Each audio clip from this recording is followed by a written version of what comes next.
Hey, what's going on everybody? Justin here, and in this video I want to show you my TBR for the Medievalathon. I just found out about this a couple days ago, and it's really cool. It's like a medieval themed readathon, obviously from the title. This was created last year. I guess the first iteration was last year by Holly over at Holly Hearts Books, and she's doing it again this year with some different like prompts and things. It sounds really cool. I'll leave a link to her video. She does a great job explaining everything and whatnot. What I like about this readathon is it's kind of like medieval inspired and stuff. You don't have to read medieval books, but I've been trying to get myself to read some more medieval history and stuff because I kind of neglected that last year, and I got 3.5 shelves of like medieval history. And for this readathon, I figured for the Medievalathon I can try and read like all medieval books.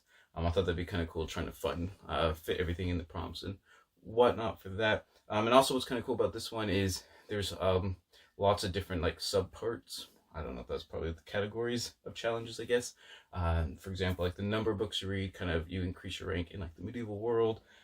This year there's different themes for different kind of like outfits and armor and stuff, different themes for prompts for weapons, and also some different prompts for companions and everything. So it's really cool. There's like a Discord server, everything like that. Like I said, I'll leave a link to her explanation video down below. She does a great job explaining everything. And yeah, let's just go ahead and get started. And also before I start, it's for the whole month of May as well.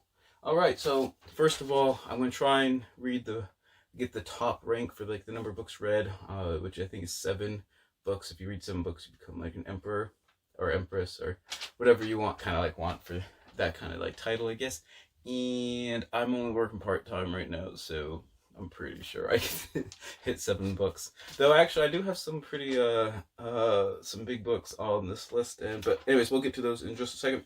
All right, if I can like hold on to this piece of paper to see like how messy my writing and stuff is there. I scribbled all over because I changed my mind on like a bunch of them. Anyways, let's start off with some of the clothing challenges for kind of like for like a maybe not roguish, but kind of like leather armor and stuff, kind of like, you know, your normal kind of go-to stuff when you want to get stuff done. It's to read a book with your favorite color on the spine.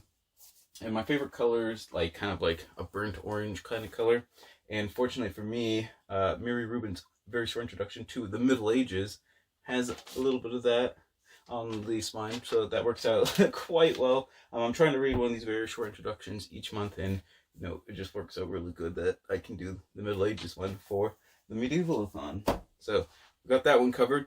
For kind of like some half plate mail, like kind of like a scale tabard type looking thing, is to read a shiny book. I went through all my medieval books, and I don't have it. I have one book that's shiny, like kind of gilded a little bit, but I've already read it, and I'm not rereading that one. It's Joan of Arc, but who is that one actually? But Helen Castor. But yeah, I might as well just show it. I was talking about it, but I read that like 2 years ago, and it was kind of like a middle of the road meh kind of book, so I ain't rereading that one again.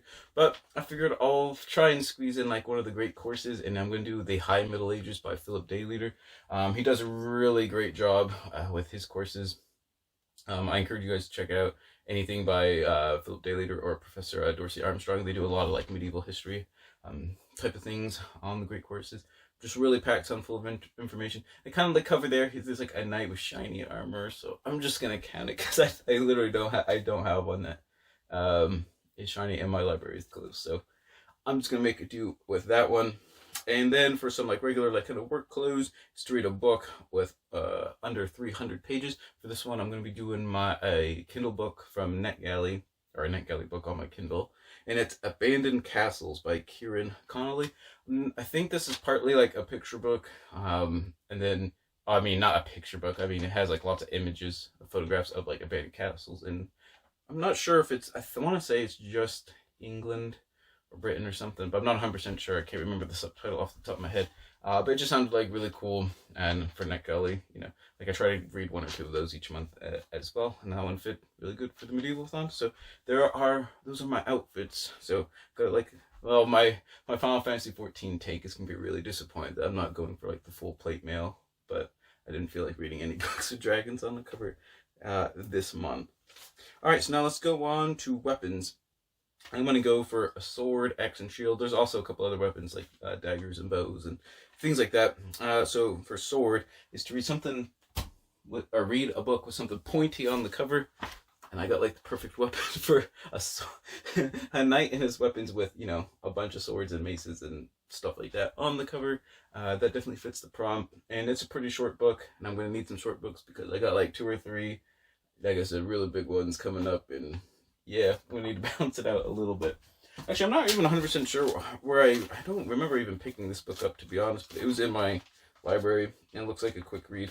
There is like lots of cool like little inscriptions, like kind of illustrations and drawings of the weapons, but also like certain like inscriptions and things like that that they found like on weapons and in manuals and stuff, like combat manuals and stuff. So I thought that'd be kind of a cool little book.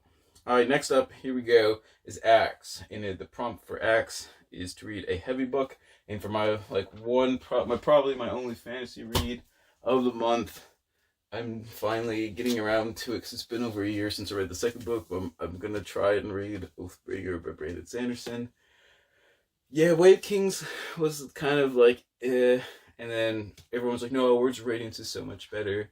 And I was like, yeah, I agreed. Yeah, it was better. And then I've been hearing like mixed things about Oathbringer. Some people like that was the greatest thing since sliced bread, just like everything else Sanderson apparently ever writes. Then there are even some like Sanderson fans that are like, yeah, it wasn't like his best. But my fear is if it's not his best and I don't really like it, it's gonna be like, I don't know. So like I said, it's like 1,200 some pages. I don't think you ever need 1,200 pages to read a book, but you know, it's a thick boy. We're gonna try and read it, I guess. All right, and then to go with my sword, kind of like my paladin on Final Fantasy 14, you're the only one that gets to have a shield, and that's to read a book with high expectations. Now, for a medieval book, there was only a few that fit this category out of the books I owned, but I'm going with Barbara Tuchman's A Distant Mirror, The Climate is 14th Century. This is supposed to be a pretty highly regarded book on, like, you know, the 1300s and kind of like the beginning of the late Middle Ages and kind of the ending of the High Middle Ages. Obviously, this covers a lot of things. Like, we got like the 100 Years' War, and the Black Death and things. That's kind of why the 14th century was kind of just, you know, a complete mess, kind of like what we're in right now, you know, something like that. So, except they were in medieval times, so it was a lot worse if you had famine and plague and, you know, tyrants and peasant rebellions and stuff. Actually, I'm on kind of the sides of the peasants, on the peasant revolt, the Great Rising of 1381. Yeah, I was gonna go off on a rabbit trail, but we'll just leave it at that. This is an interesting topic that I really enjoy. I got like 4 books just on the peasants revolt. But anyways, been putting this one up for quite a while, but I think we'll get to it this month. And this one is also a thick boy as well. I think this one's like 600 pages. So even though it's about the same size as actually, only like half the length of Oathbringer, but still a pretty big non-fiction work. So we'll go with that one. All right, and then last up is to read a book for a companion. And there's different like animal companions that you can have in this Medievalathon. Problem is, first one that I wanted was a goat, just because my wife is always like trying to pester me to like get a miniature goat or a goat. Just, I don't know why, just because. But the prompt is to read a book high on the shelf, and my medieval books are over here, but they're kind of like in the middle. There's nothing like up high that's considered medieval, like at all, except for this one up here. I have the Durant's, Will Durant and Ariel Durant's Story of Civilization.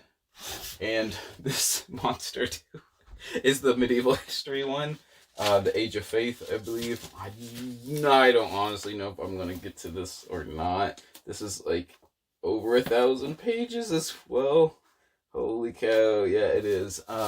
But I have like the matching set, except for the Age of Napoleon is in like the black, like cloth hardcover. So that one doesn't match, but I've read his Story of Philosophy and I loved it, but I actually haven't read I'm ashamed. I've never actually read the history ones because I've heard they're kind of like outdated and stuff, and I'm like, I don't really want to go into that time sink and not get like a lot out of it. But, you know, maybe if I'm seriously super bored, if I knock the other ones out in like a day, which isn't going to happen, maybe I'll, you know, go ahead and go on to that one. For dog, it's to do a buddy read. So if you want to do a medieval themed book with me for a buddy read, leave a comment down below and we'll see if we can work something out. A horse is to read a tall hardcover book, but I don't really I only have like 2 or 3 that I consider like awkwardly like tall, like medieval books. So I don't think I'm gonna do that one. And then Fox is to read a book with orange on the dust jacket or the cover. And I only have like 1 or 2, and I've read one and I don't feel like reading the other one. But there is an audiobook that has like orange, kind of like an orange sunset. And it's something I've wanted to listen to for a while. And it's King Arthur's Wars, like a history of Anglo-Saxon England by Jim Storr. Is it Jim Storr or James Storr?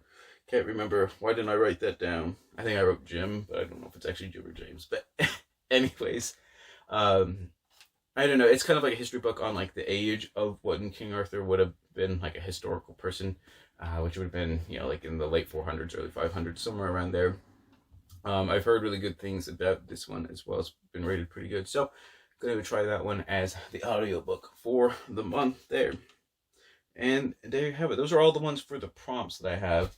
I do have a couple other books, smallish ones that, you know, I might just kind of fit in there for like other things. I haven't read any of my Osprey, Men-at-Arms, or Warrior series books in a long time. Don't know why I'm holding both books at the same time, but anyways, I used to read these actually quite a bit, but I think last year I just like trailed off. But these books are really known for like their custom commissioned illustrations and whatnot. But the illustrations and all the diagrams and photographs and everything, it's all historically accurate to like the best of like anyone's ability that we know from like the archaeological record and like the text resources and stuff. So I think it's really cool. So like all these illustrations are of actual finds and whatnot. So you actually get a real feel of like what people were wearing for like armor or clothes or whatever, depending on whatever the topic is. This is the first book in the Warrior series. It's Norman Knight, 950 to 1204. So there's that one. And then for another fantasy book, if I do decide to read another one, I'm going to go with the Book of Merlin, which is sort of the 5th book in the Once and Future King series by T.H. White, which is kind of like the famous story of King Arthur with the Sword and Stone, which, by the way, is a fantastic read. You should go do it. The 5th book, it kind of goes after Candle in the Wind, but it was published posthumously, and it's kind of like some people kind of put it as like book 5, and some people come over like, no, it doesn't really belong because it's got like a totally different feel and flavor to it. But if I do have time, I think I will go ahead and go to read the Book of Merlin to kind of finish off the Once and Future King cycle there. So there you guys have. Those were the books I plan on reading in the month of May for the Medievalathon. I think it's kind of cool actually having enough books to do like a medieval book for each of the prompts for the Medievalathon. I think it's really cool. But like I said, if you do participate, it doesn't have to actually be a medieval book. I'm just doing it because, you know, I have a lot of medieval history books that I haven't read. There's probably like 100 there that I haven't actually read yet. One day I will show you, do a library tour and whatnot. So yeah, leave some comments down below if you're participating in this readathon, or if you enjoy reading medieval history. If you have any recommendations for medieval history books, I'll leave some comments down below. I'd be definitely glad to check those things out. I might try and make a bookmark kind of themed around this readathon, kind of like I did for the Monsterathon and the like book junkie trials and stuff. I think that might be pretty cool as well. Don't forget to check out my Twitter, Instagram, like, comment, subscribe, all that cool stuff. And whatever you're reading, whether it's medieval or not, always remember, read victoriously.